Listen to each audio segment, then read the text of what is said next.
It began with a wink, a contract, and a woman in eyeliner. By the time it ended, one studio was bankrupt, 2 marriages were obliterated, a pope was furious, and the myth of Cleopatra had eaten the very empire that made it. This wasn't a film, it was a monster in gold silk, slouching toward Cinecittà to be born. Elizabeth Taylor didn't just play a queen, she became a sovereign force. Burton followed her into the fire. Mankiewicz never crawled out. What you're about to hear isn't trivia, it's an excavation of egos, of ruins, of cinema's most beautiful catastrophe. Before you disappear into the sands of YouTube, don't forget to subscribe. We're marching toward 1,000 subscribers like Caesar into Gaul, dramatic, over budget, and absolutely unstoppable. Hit that button or risk the wrath of Cleopatra's ghost. She's got eyeliner sharp enough to unsubscribe you from life. Just saying. Here are 15 mind-blowing facts about Cleopatra you didn't know. 1. Fox's $2 million gamble turned $44 million nightmare. It started as a modest epic. $2 million, lean runtime, tight shooting schedule. But Cleopatra unraveled fast. 2 years late, $44 million deep, and nearly bankrupting 20th Century Fox. Sets were rebuilt in Italy after London weather, and Elizabeth Taylor's near-death illness shut things down. Every day on set burned thousands. Executives quit, shareholders panicked, and Fox sold its backlot just to survive. By the time the film wrapped, it had tripled Gone with the Wind's budget. For one film, in 1963, Cleopatra didn't just rule Egypt, she torched Hollywood's ledgers like a goddess with nothing left to lose. 2. Elizabeth Taylor's $1 million payday, and then some. Elizabeth Taylor was the first actress to shatter the $1 million salary ceiling. But that wasn't all. Her deal gave her 10% of gross profits, lavish perks, travel accommodations, and personal control clauses. Basically, Cleopatra's crown in her contract. The press lost its mind. Fox executives winced but complied. She was their bankable jewel. Ironically, most of that million evaporated into production delays, surgeries, and reshoots. Still, she changed the game. Actors now had leverage, and Taylor had rewritten the rules. Hollywood had never paid a woman that much. But Cleopatra never waited for permission. She simply took what was hers. Third, director roulette and the night-writing madman Ruben Mamoulian was hired first, then fired when London's weather and Taylor's health doomed production. Joseph L. Mankiewicz was dragged in mid-chaos, tasked with salvaging the film. He directed by day, rewrote the script by night, often high on prescribed amphetamines. He collapsed once, cane in hand, from sheer exhaustion. His hands broke out in stress rashes. His assistant read his scribbled notes aloud on set. Mankiewicz wanted to make 2 films, Caesar and Cleopatra, followed by Antony and Cleopatra. Fox refused, so he stitched it all together in one bloated, 4-hour epic. Mankiewicz didn't direct Cleopatra, he survived it. 4. Elizabeth and Burton, a tabloid-feeding frenzy. They didn't just fall in love, they ignited a global scandal. Elizabeth Taylor married to Eddie Fisher.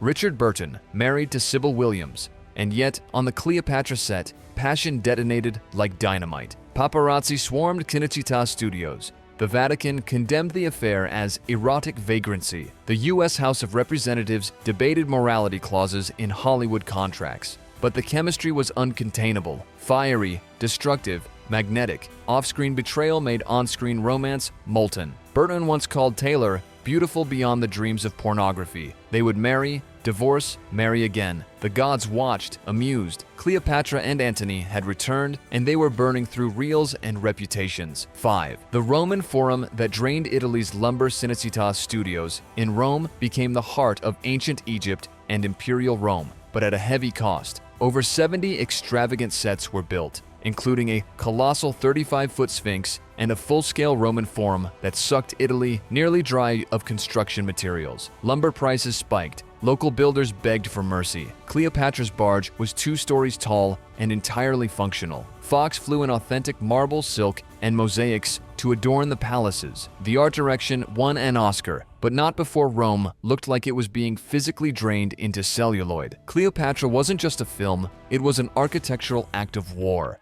6. The script was a shape-shifting monster. There was never a finished script, ever. Joseph L. Mankiewicz rewrote scenes nightly, usually from a hotel bed, propped up with whiskey and resentment. At one point, the actors received freshly typed dialogue on set, minutes before rolling. The narrative shifted constantly. tone, plot, even character motivations. Taylor would ask, "Who am I today?" The studio had no idea what film they were making. Scenes were rewritten, reshot, reversed, even the climactic suicide sequence was improvised from 3 discarded drafts. What emerged was not a screenplay, it was a stitched-together chimera, a script by erosion, and somehow it was magnificent. 7. Cleopatra was built to kill television. The real war wasn't between Caesar and Antony. It was between cinema and the living room. By the early 60s, television was chewing through box office profits. Cleopatra was Fox's bet. Lure audiences back with something TV couldn't deliver: technicolor, epic scope, sensuality, and sheer uncontainable scale. It wasn't just entertainment, it was an optical arms race. No one could broadcast Elizabeth Taylor's gold-drenched entrance or the Battle of Actium at home. Cleopatra was bigger than life, because it had to be. A 4-hour thunderstorm of sound, skin, and spectacle to blast viewers out of their houses and into temple-sized movie palaces. 8. The 8-hour cut that haunts archives. At one point, Cleopatra existed as an 8-hour black-and-white workprint. Fox panicked. No one could release that. Mankiewicz begged to turn it into 2 films. The studio refused. What followed were frantic edits, choppy narrative sacrifices, and a compromised runtime that ballooned to 4 hours, but still felt incomplete. Some reels vanished into salt mines, others were destroyed to save on storage. What remains is a fragmented epic, one part tragedy, one part ghost story. Archivists still search for the lost footage. Mankiewicz claimed his original version was his masterpiece. Today, it's a phantom haunting cinema's memory like Cleopatra herself. 9. The Guinness World Record Closet. Elizabeth Taylor's Cleopatra wore 65 different costumes throughout the film, breaking the Guinness World Record for the most costume changes by a single actor in one movie. Her wardrobe was a parade of gold-threaded gowns, peacock-feathered capes, bejeweled headdresses, and scandalously revealing silks. One dress alone cost $25,000, equal to nearly $250,000 today. Designers pushed Egyptian influence through a couture lens, making Cleopatra not just Queen of the Nile, but Queen of Hollywood fashion. The excess wasn't just visual, it was political. Every costume screamed dominance. Cleopatra didn't just seduce Rome, she annihilated it with fabric, fringe, and ferocity. The Oscars that came with a disclaimer. Cleopatra won 4 Academy Awards for cinematography, art direction, costume design,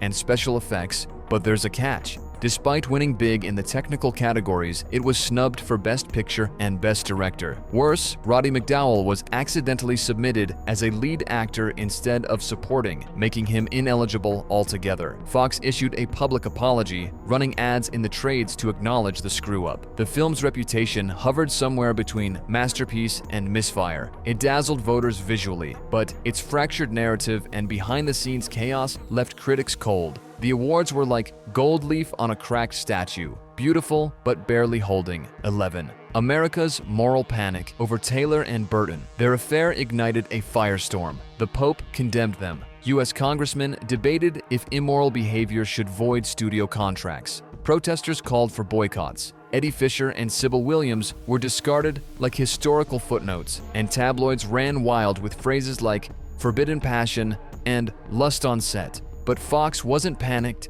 they leaned in. The scandal turned Cleopatra into the most talked about movie in the world. It wasn't just a love story, it was a lightning rod. The Vatican could rage, America could blush, but ticket sales surged. Cleopatra didn't need an ad campaign. She had Elizabeth Taylor, sin incarnate in eyeliner. 12. It made money, but still lost money. Cleopatra was the highest-grossing film of 1963, raking in over $57 million worldwide. And still, it didn't turn a profit, not for years. The production costs were simply too colossal. Fox recouped losses only after licensing the film to ABC for a then unprecedented $5 million. The broadcast rights deal saved the studio from total collapse. They made money on a hit they couldn't afford. It was cinematic irony, a blockbuster so expensive it could only break even by selling itself to the medium it tried to destroy: television. Cleopatra's empire, it turned out, was built on the very thing she hated. 13. The premiere that Taylor and Burton skipped. June 1963, the Rivoli Theater in New York packs over 10,000 frenzied fans outside for the film's U.S. premiere. Searchlights spin, police barricades groan,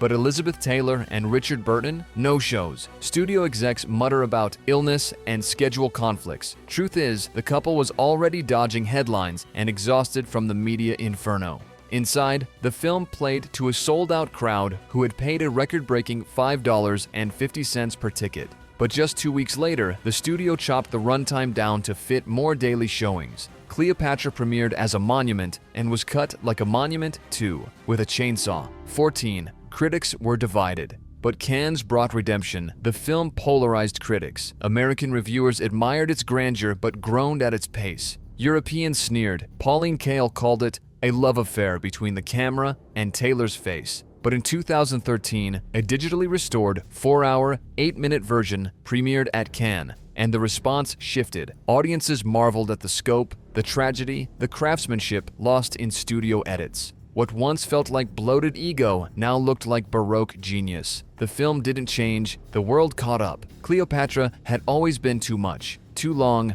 too lush, too loud. But sometimes, too much is exactly what a legend requires to be eternal. 15. The producer, who shot a man and came back with Cleopatra, Walter Wanger, wasn't just a producer, he was a Hollywood outlaw. In 1951, he shot his wife's lover in a parking lot and served 4 months in jail. Cleopatra was his comeback, his gamble to restore glory. He wrangled Taylor, battled the boardroom, and walked barefoot through the fire of over-budget madness. And when the film finished, he wrote a book, My Life with Cleopatra, detailing every scandal, delay, and heartbreak. It reads like a diary of artistic obsession and industrial collapse. He didn't just produce a movie, he survived an empire. Caesar had his Rubicon. Wanger had Cinecittà. Both crossed it on fire. By the time the last reel ran out, Cleopatra had done what no assassin could. It nearly killed a studio from the inside. It crushed schedules, wrecked marriages, rewrote contracts, and turned Hollywood into a real-life Greek tragedy, complete with blood, betrayal, and eyeliner. And yet, through all the chaos, something undeniable emerged. A film so lavish, so unhinged, so defiantly itself that it couldn't be forgotten. Elizabeth Taylor didn't just play Cleopatra, she became her. Regal, rebellious, ruthlessly magnetic, Richard Burton burned alongside her, a man undone by a woman written in fire and mascara. Mankiewicz nearly drowned in his own ambition, and Walter Wanger came out swinging, a producer with a pistol and a dream. Today, Cleopatra remains a cinematic riddle. How did something this bloated, this doomed, this excessive become iconic? Because legends don't need clean arcs, they need scars. And Cleopatra is covered in them. You didn't just learn 15 weird facts. You walked through the wreckage. You saw the gold, but also the cracks beneath it. And maybe that's what makes it timeless. Not the costumes, not the budget, but the ambition, the willingness to burn it all down for one shot at immortality. Cleopatra didn't fade into history. She dared the world to forget her, and it couldn't. Now go, but tread carefully. You've stared into the eyes of a queen who swallowed empires. What comes next is yours to rewrite.